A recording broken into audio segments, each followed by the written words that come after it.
안녕하세요. 지금부터 리버스 모기지 유튜브 온라인 세미나를 시작하겠습니다. 이번 세미나에서는 리버스 모기지에 대한 전반적인 개념과 구조, 어떤 성격인지를 파악하시는 데 도움이 되도록 하는 그런 내용으로 구성이 되어 있습니다. 리버스 모기지를 한마디로 설명드리면 62세 이상 은퇴자들을 대상으로 보유하고 계신 주택에서 현금을 쓰실 수 있도록, 에퀴티를 활용할 수 있도록 하는 모기지 프로그램입니다. 일반적인 모기지 프로그램은 돈을 빌리고 나서 이자와 원금을 페이먼으로 매월 내시게 되어 있는데, 리버스 모기지는 거꾸로 되겠습니다. 그래서 초창기에는 매달 페이먼을 받는 방식으로 리버스 모기지 프로그램이 셋업이 됐고요.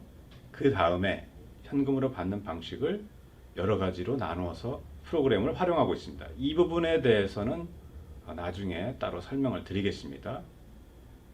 그렇다면 리버스 모기지는 언제부터 시작된 프로그램일까요? 리버스 모기지는 1960년대부터 시작됐지만 사실상은 1980년대 들어서 본격화되기 시작했습니다. 그래서 2000년대까지는 시행착오 기간을 거치게 되고요. 2000년대 들어서부터 본격적으로 리버스 모기지 프로그램이 활성화됐는데, 이때부터 리버스 모기지 전문 은행들이 설립이 돼서 한때는 200여 개 은행들이 리버스 모기지를 서비스하게 됐습니다. 그리고 나서 프로그램들이 점점 시작되면서 정부의 규제와 개입이 시작됐는데요. 2000년대부터 2010년대 사이에 FHA라는 정부 기관이 개입하게 되고, FHA가 보증을 쓰는 그런 모기지 프로그램으로 바뀌게 됩니다. 그리고 이 당시에 FHA가 개입되면서 약간의 규제 조건들이 생기게 됐는데요.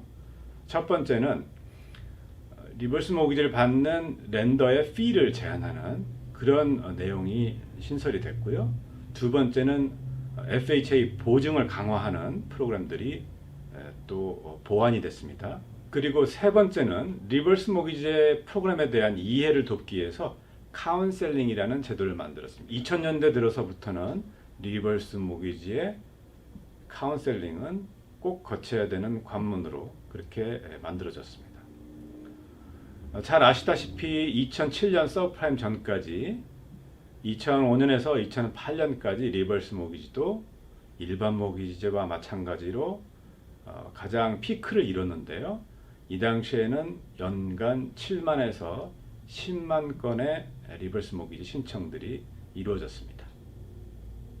현재는 200만 가정이 리버스 모기지를 받은 가정으로 누적돼서 현재 이 200만 가정으로 추산되고 있습니다.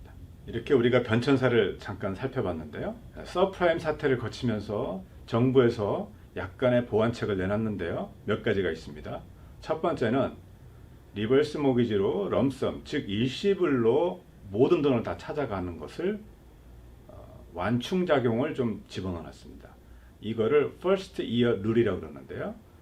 리버스 모기지를 받자마자 전액을 다 뽑으시지 못하도록 해놨습니다. 리버스 모기지 금액을 한꺼번에 다 찾고 나중에 액기리를 활용하지 못하는 그런 폐단을 없애기 위한 것입니다. 또 리버스 모기지 자격 조건에 대해서 조금 더 강화를 했는데요. 신청하시는 분의 소득을 보기 시작했습니다. 그래서 소득이라는 것이 일반 모기지처럼 그렇게 타이트한 것은 아니고요.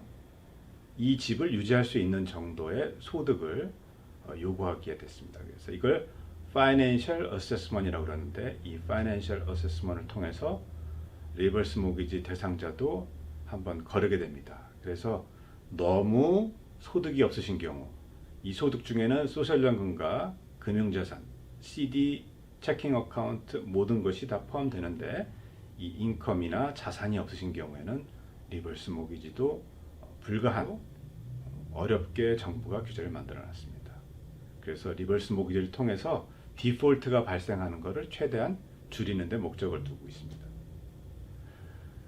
2008년, 2009년, 2010년 이렇게 최근 들어와서는 각 언론에서 리버스 모기지가 그동안 많은 보완책을 통해서 상당히 안정화됐다, 그런 평가를 받고 있습니다.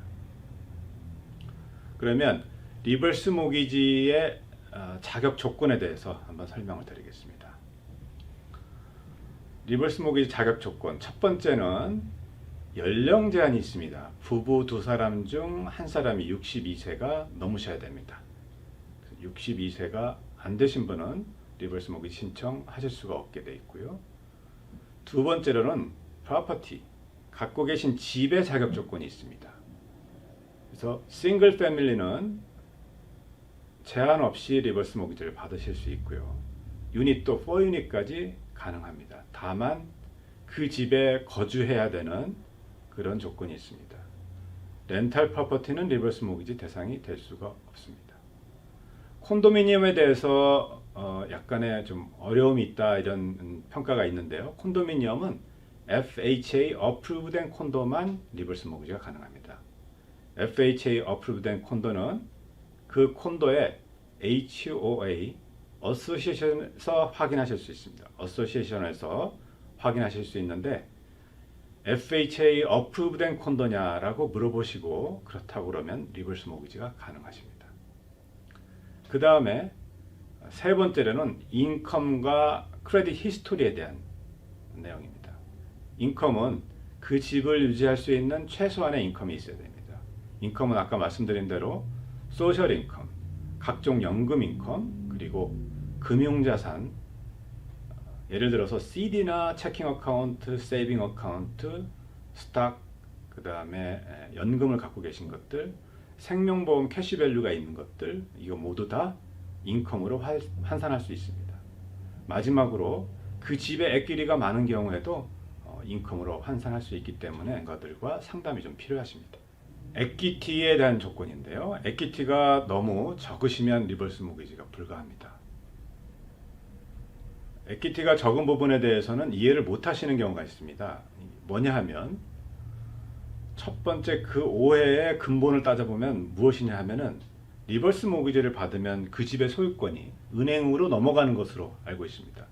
그래서 집을 파시는 것과 비슷하게 생각하시는데요. 그렇지가 않습니다. 리버스 모기지는 일반 모기지와 마찬가지로 융자만 받으셨을 뿐이지 그 집의 소유권을 넘겨주지는 않습니다.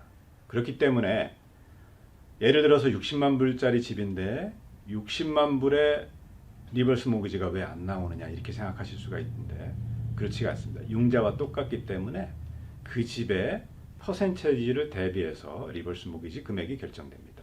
따라서 액기리가 너무 적은 경우에는 리버스 모기지가 불가합니다. 퍼센테이지는 연령별로 좀 다르긴 하지만 대략 50%에서 65% 이상 론 밸런스가 남아있다. 그러면 리버스 모기지가 기본적으로는 불가하다. 그렇지만 리버스 모기지 받기 전에 론 밸런스를 줄인다면 가능하실 수는 있겠지만, 그렇게까지 리버스 모기지를 하는 경우는 제가 실제적으로 보지는 잘 못했습니다.